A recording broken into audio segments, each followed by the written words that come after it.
There is a specific reason I like Kubernetes on Google Cloud, and the reason is that they always keep adding features as per the real world use cases. As you might know, these days cost optimization in every cloud service is the top priority after cybersecurity. Kubernetes cost optimization starts with understanding the importance of setting appropriate resource request.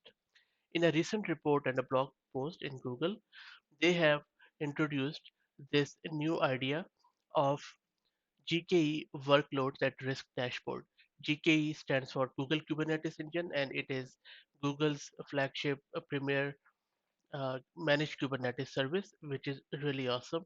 And this new dashboard is a template in the GCP cloud and for monitoring that you can use to monitor best effort and burstable workload at risk of for performance or reliability issues.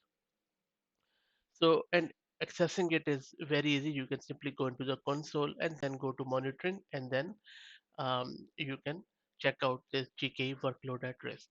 Now, if you look at this diagram, there are lot of things which are going on here. For example, you can see the your total workload set, your workloads where memory is not set properly or CPU is not set, and where the memory is under provisioned and CPU is under provisioned, and then you can check the workload without memory requested with the controller names. And also similarly, as you can see, there are workloads without CPU requested, and same goes for memory utilization. So in one glance from this dashboard, you can get the idea about your workloads at risk.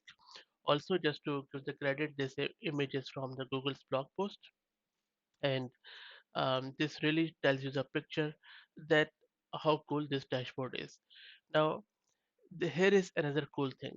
The fundamental goal here we have is to identify workload that may be at risk due to how requests are or are not configured.